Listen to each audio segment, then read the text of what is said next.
Ons gaan die Here se woord saam lees vanmôre uit die brief van die apostel Paulus aan die Tessalonisense. Eerste brief Paulus aan die Tessalonisense van die eerste hoofstuk ook, van die eerste vers af. Kom ons vra eers in gebed die seën van die Here vir die nalees en nadenke van hierdie woord. Hemelvader, U gelowige kinders het vandag byeengekom om U te aanbid. Ons het gekom met verwagting dat U met ons sal praat, dat U vir ons die pad sal wys, dat U net vir ons die pad wys nie, maar dat U ons by die hand sal neem op die pad wat na U hemel, heerlikheid en U koninkryk lei.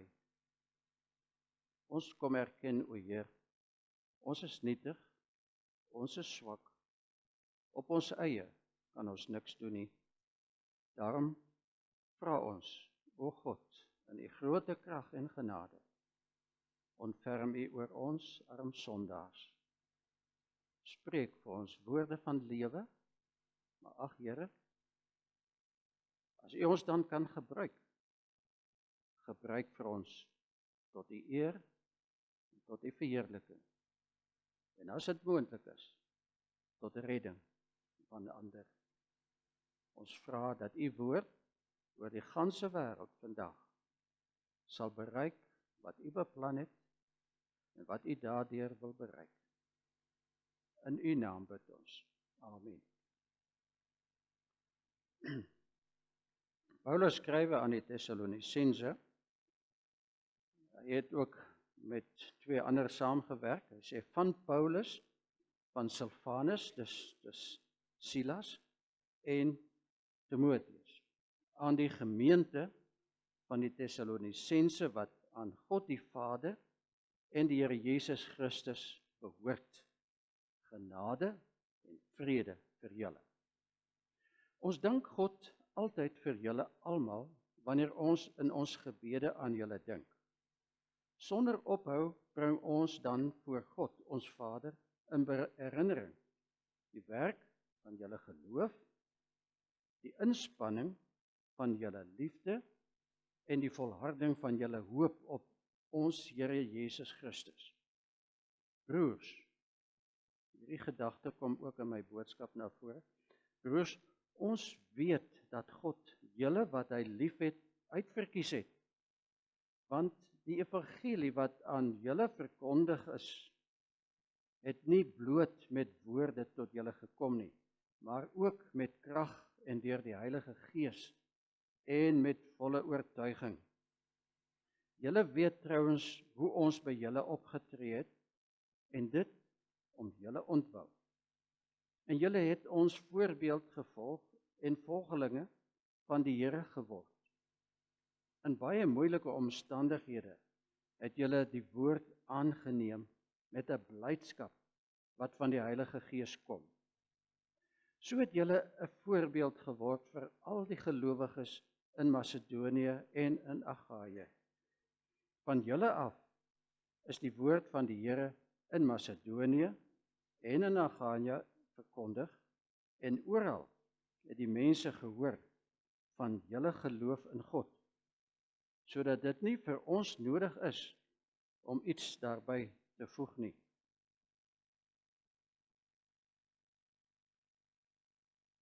Of daaroor te sê nie. Die mense vertel self hoe julle ons ontvang het en hoe julle van die afgode tot God bekeer het en nou die lewende en ware God dien, en dat julle sy seun wat hy uit die dood opgewek het, uit die hemel verwag. Jesus, deur wie ons gered word van die oordeel wat kom. Veral dan die vers 2 tot vers 10 is dan ook die deel van ons teksgedeelte waaruit die boodskap kom.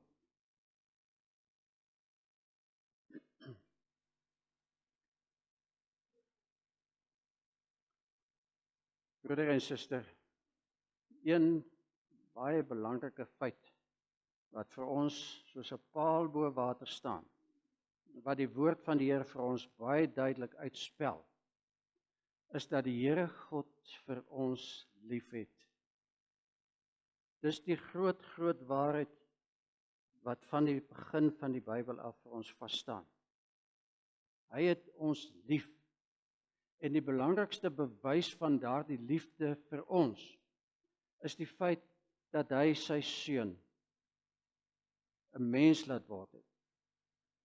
En dat daardie seun van hom wat mens geword het, het hy opgeoffer om aan 'n kruis te kom sterwe, om versoening te kom doen vir ons sonde.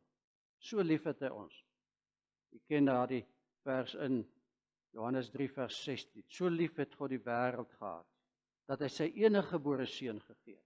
Daardie feit staan vir ons so wonderlik vas. Maar dan ook die seun self. Van ewigheid af is hy God, saam met die Vader en die Gees. En hy het in die ewigheid alreeds ook homself aangebied om 'n mens te word, sodat hy die mens wat God gemaak het, wat misluk het, kon red en help. Hy het homself aangebied, om mens te word. Hy het homself aangebied om dan die offerhande te word aan die kruis. En daar het hy kom sterwe. Wanneer die apostel Paulus oor hierdie gedagtes nadink, lees ons in Filippense 2 vers 5, dan gebruik hy daar 'n woord wat ons nie maklik verstaan nie.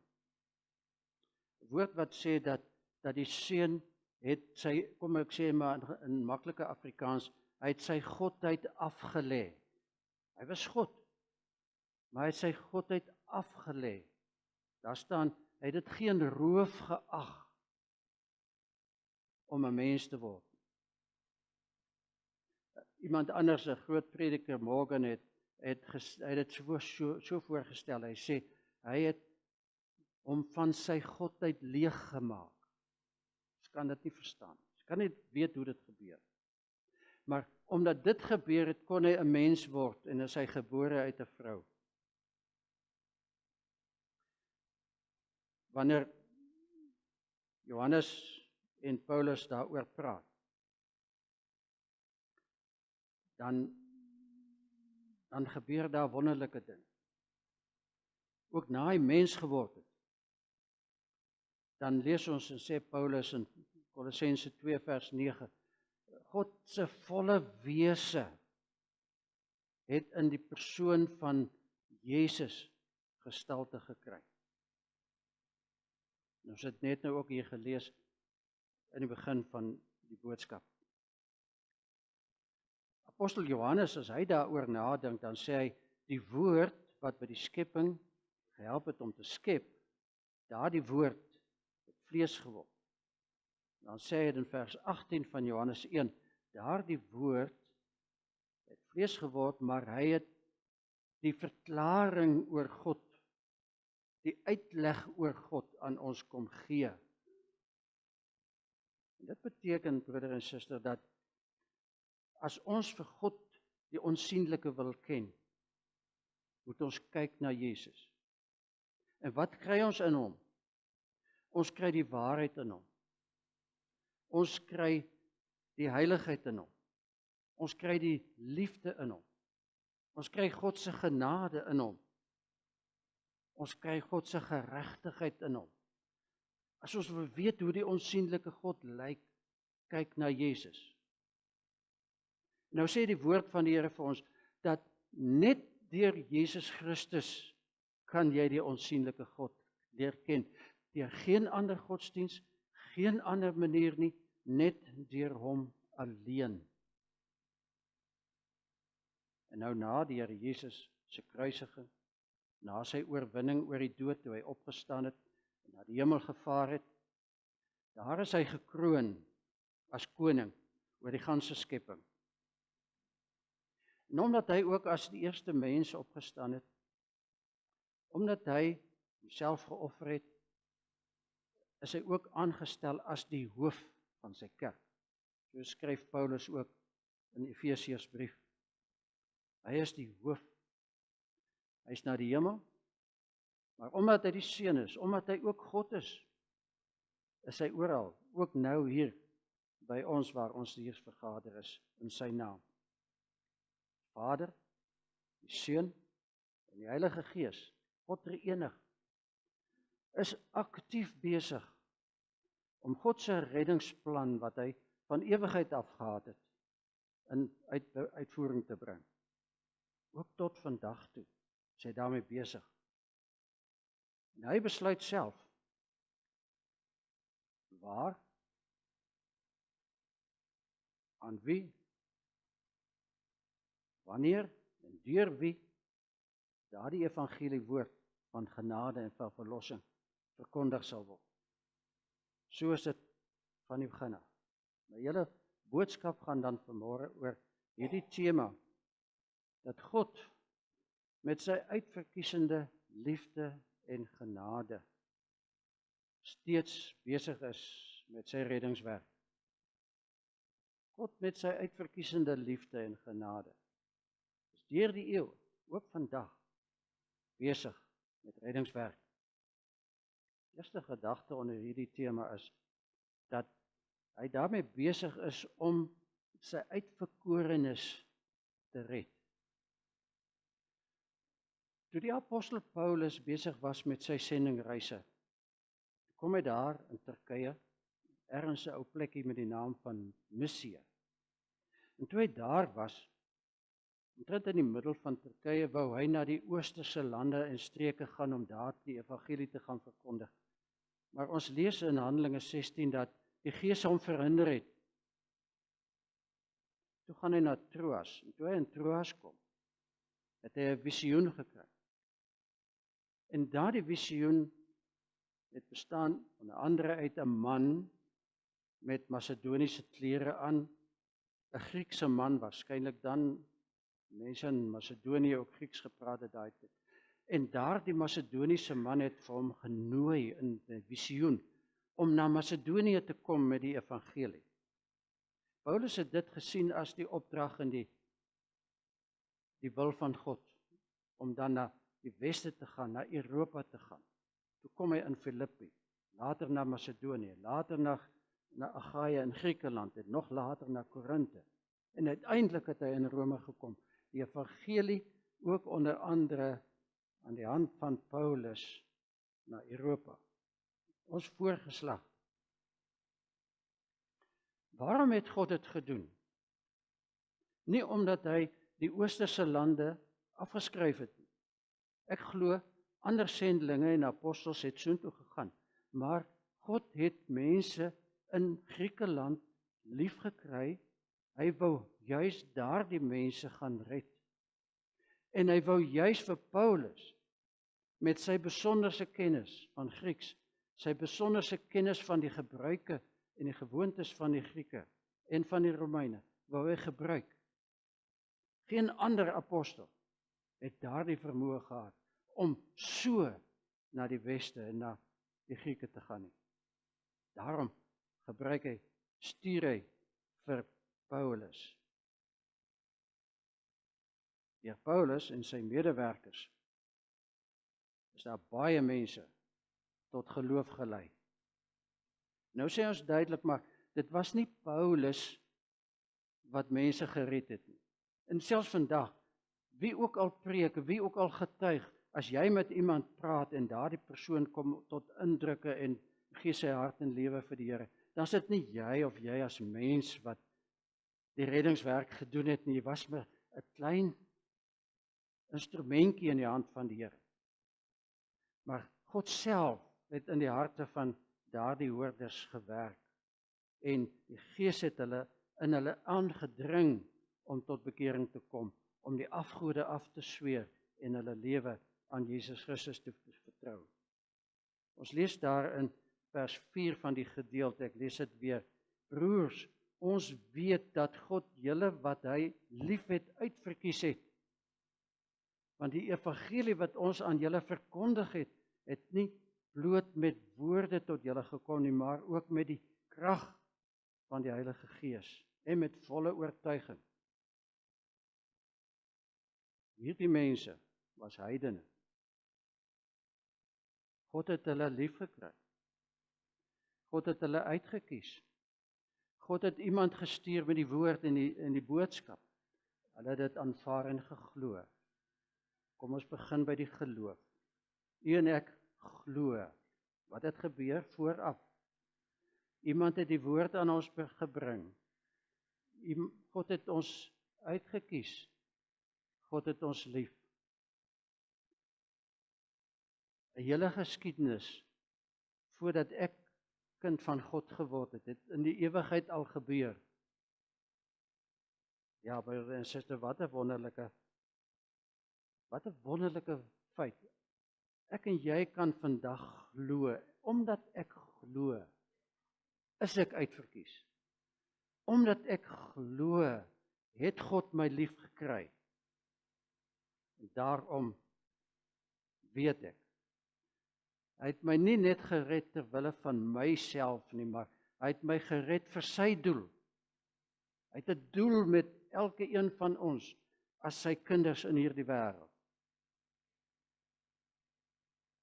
Hy wil jou deel maak van die nuwe mensheid en hy wil vir jou plek gee in die ewige heerlikheid van sy ryk, sy koninkryk. Ons redding dan, broer en suster, kinders, as jy gered word, is dit volledig van God af. Hy is die begin, hy is die voltooiing van jou Christendom en jou redding.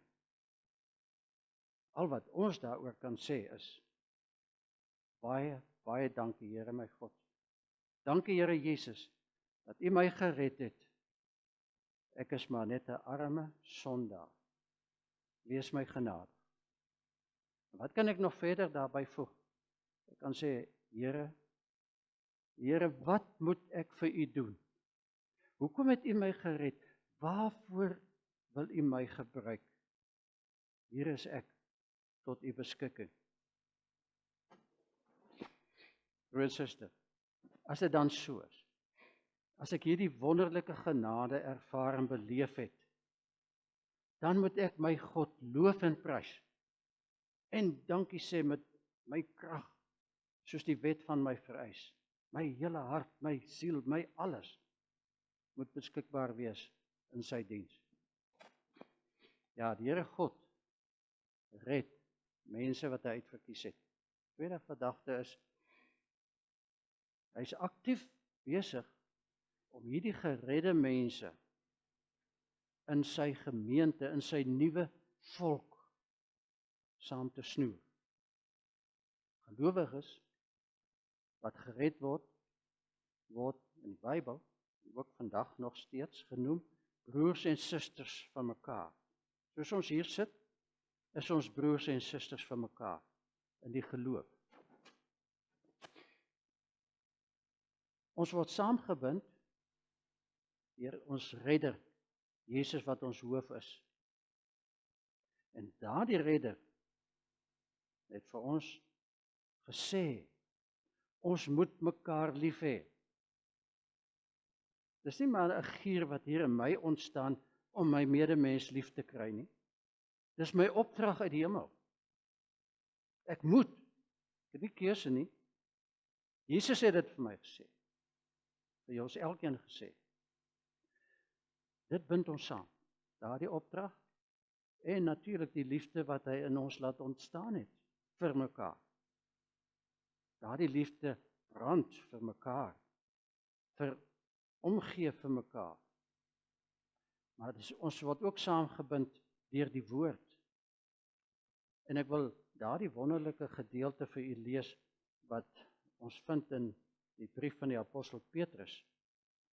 Nou dat julle in gehoorsaamheid aan die waarheid gereinig het, om mekaar as broers ongeveins lief te hê, moet julle mekaar dan ook van harte en vurig lief hê. Julle is immers weergebore, nie uit verganklike saad nie, maar uit onverganklike saad, die lewende en ewige woord van God. God se woord, Jesus Christus self, bind ons saam. En dan ons omstandighede. Die feit dat ons uitgehaal is uit die wêreld.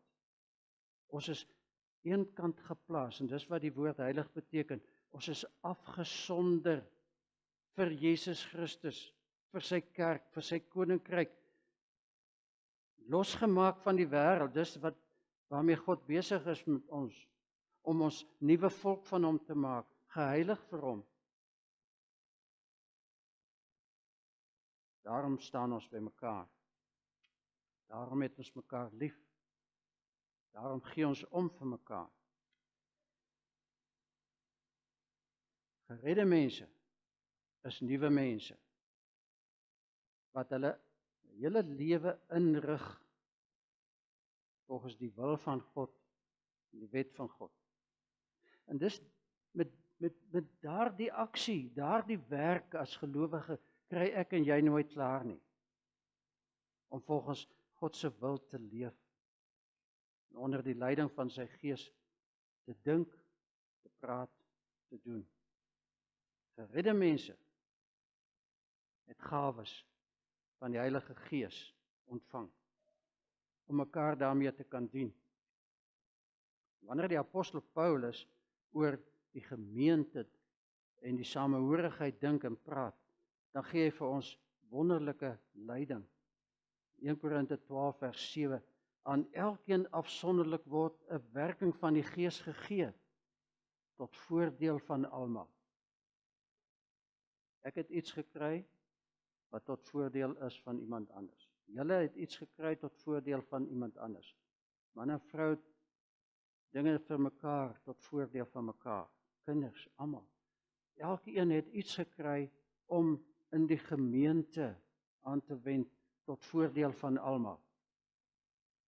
Dan sê hy ook daar in vers 26 van dieselfde hoofstuk, om te wys hoe dit almal een is. Dan sê hy, as een ly, dan kry almal swaar. Lees dit daar. As een lid ly, ly al die lede saam. En as een lid geëer word, is al die lede saam bly. As een van die gemeentelede presteer en ons hoor daarvan, dan is ons almal daaroor bly. As iemand siek is en ons hoor daarvan, dan is ons almal jammer vir die sieke. En ons probeer die sieke bemoedig en opbeur. So dat ons die eenheid van die gemeente kan bevorder. Dis die bedoeling van die Here Jesus, dat Heidelberg gemeente ook deel sal wees van daardie groot volk.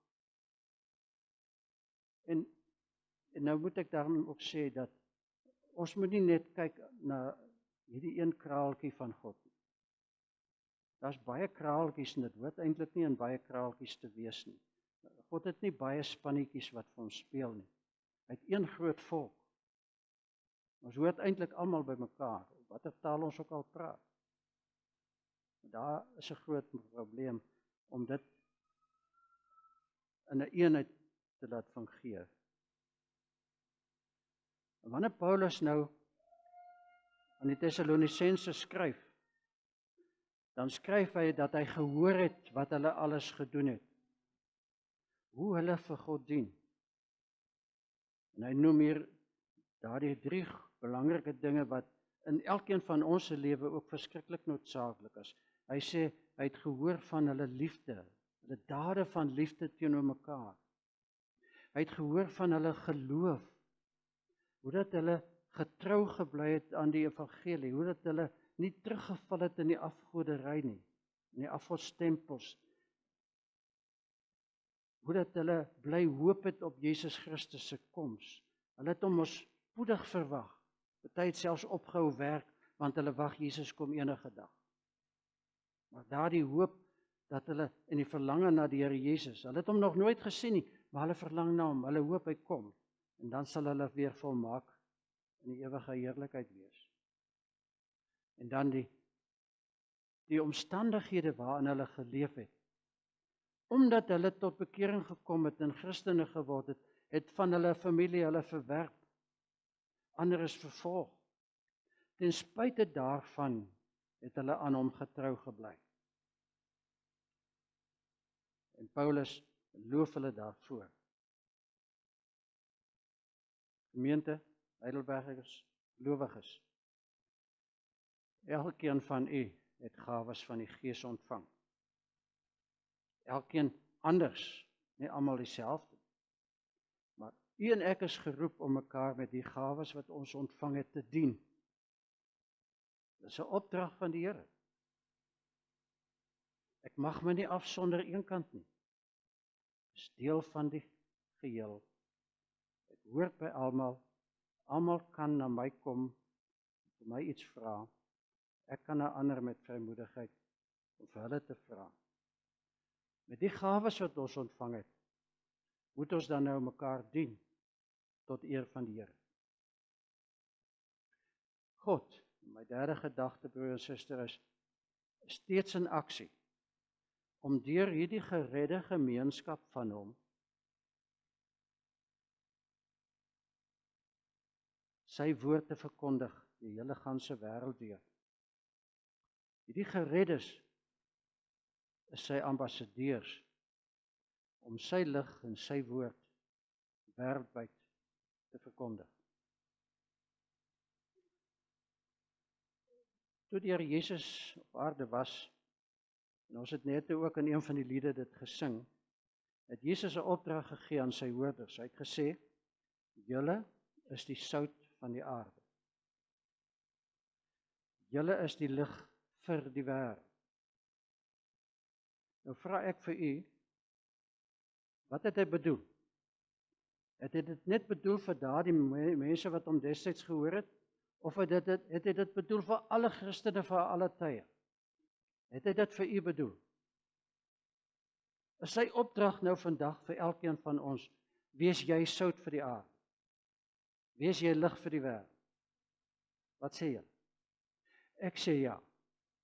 Elkeen van ons het hierdie opdrag. En ons kan ons nie daarvan losmaak nie. Maar wat 'n voorreg. Wat 'n onbeskryflike voorreg dat 'n groote almagtige God vir my en jou, nietige sondaar mensies, sy woord gee en sê, dra hierdie woord, word sout. Hy gee ons sy lig, gaan verkondig die waarheid in die wêreld. Want dit is 'n boodskap van redding. U en ek het die voorreg om draers en verteenwoordigers van die Here God te wees, om daarvan te getuig met ons mond. Maar ons is ook ambassadeurs met ons lewe, my leefstyl, my gesindhede.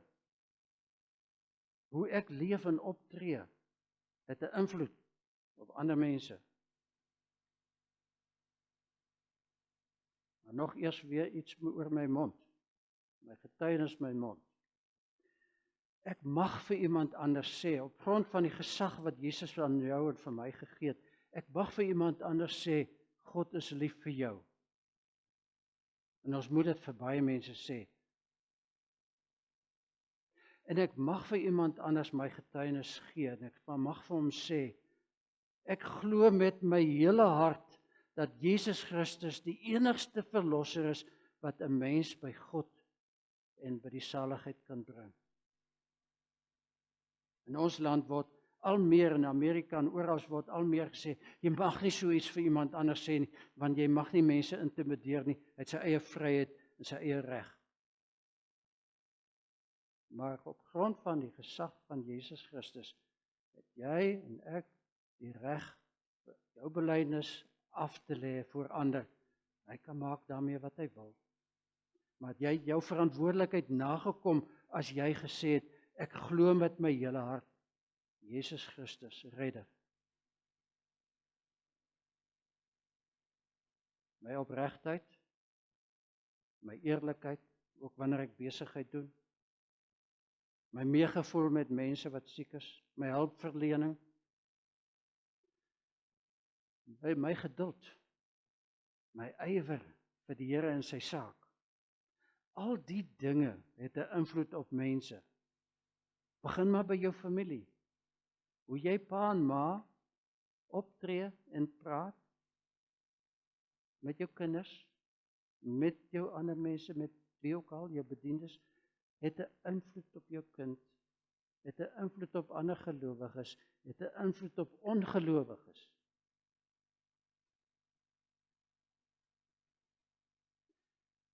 Ek mag my mag my doelbewus daarop toelê om ander mense se lewe positief te beïnvloed. En ek mag nooit die krag van God en van sy Gees onderskat. Wanneer ek in die naam van die Here God met ander mense praat nie. Ek mag nie die gesag wat hy vir my gee onderskat nie. En ek mag nie die krag en die werking van God se Gees geringskat wanneer ek met ander mense oor hulle saligheid praat nie. Want ek moet onthou, die verantwoordelikheid vir God te leef en te werk en te getuig is groot.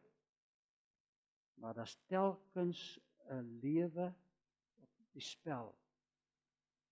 Iemand kan ewig lewe of ewig in verdoemenis beland. Soms hang dit van jou en van my af. Christene in Thessalonika kon nie oor die Here Jesus en hulle redding stil bly. Hulle het gepraat en het dit bekend geword oor hulle hele landstreek. En Paulus het hulle geloof en geprys daaroor. Vandag word die Here se koninkryk verkondig oor die ganse wêreld. So baie sendlinge, ook vanuit ons gemeente, is daar mense wat in ander gebiede in die wêreld in die naam van die Here Jesus werk en getuig. En God seën daardie getuienisse. Soms het daar deure toegegaan in die verlede in lande wat God vyandig gesind is en die Christendom vyandig gesind is, maar dan het daar weer deure oopgegaan. Die bakkermat van die Christendom is nie meer in die weste nie. Dit het geskuif al na die ooste. Lande soos Korea, waar die evangelie gebod het. Op die oomblik is daar duisende sendelinge in China.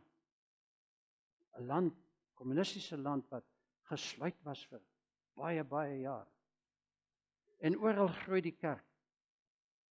En ons kan, soos Paulus, bly was oor die gevolge van die getuienis van die Macedoniese Christen. So kan ons bly wees oor die resultate van God se woord in heidenharte en heidenlande. God, die liefdevolle, uitverkiesende God, drie-enig, Vader, Seun, Heilige Gees, steeds in aksie om sy uitverkorenes te red, om daardie uitverkorenes saam te voeg in 'n volk, 'n nuwe volk, en om daardie nuwe volk te gebruik om lig en om sout vir die wêreld te wees. En ek is bevoorreg om daarin betrokke te wees. Kan ek vir jou vra, broer, suster, kind, is jy 'n ambassadeur van Jesus Christus? Dra jy sy lig, versprei jy sy lig? En as hy kom, as hy weer kom, of hy sien jou nou ook al, hy weet wat jy nou doen, sal hy jou nou, of sal hy as hy kom, jou op jou pos kry? Amen. Kom ons dank. Hemelvader, ons loof U, ons prys U wonderlike naam. U is groot, en U is goed, en U is genadig vir ons elkeen. Here, dankie. Dankie vir U woord, en baie dankie dat U vir ons op die pad na ewige heerlikheid geplaas het. Dankie Here dat U ons versorg met alles wat ons nodig het. En dat U ons bekragtig om in elke omstandigheid te bly glo en te bly werk, te bly getuig in belang van U kerk en U koninkryk. Ons kom vra, Vader, vergewe vir ons traagheid. Vergewe dat ons soms laf geword het, dat ons lig soms uitgedoof is, dat ons soms traag geword het. Here, kom deur u Gees en wakker ons opnuut aan, dat ons flink en vinnig kan reageer in belang van u naam en u koninkryk. En ag Vader, wanneer ons dink aan mense oor wie ons bekommerd is, wat dalk die verkeerde rigting en die verkeerde pad loop, ag dat ons nie ons rug op hulle sal draai nie, maar dat ons bemoeienis sal doen om hulle te beïnvloed, om vir u te kies as God en Vader en Verlosser. Vader, ons kom na u as gemeente om bid vir ons land, bid vir ons dorp, ons bid vir ons dierbares, ons bid vir ons mede gemeentelede, hulle in beproewing, allerlei soorte beproewing, liggaamlike beproewings, geestelike folterings, ons duidelikhede, Here, ag, sommige werkloos, ander wat worstel met inkomste. Dink aan elkeen en elkeen se besonderse nood en verhoor ons gebede vir mekaar. Vader, ons dink aan lande waar geweldige natuurstorms plaasgevind het, ook in ons eie land, waar mense geskok is deur verlies van dierbares, verlies van eiendom, verlies van gesondheid. Wil u ook in daardie omstandighede u groote mag en liefde en vertroosting bied. En nou Vader, seën vir ons die res van hierdie dag, dat ons met u in blydskap kan wandel. Ons vra in Jesus Christus se naam. Amen.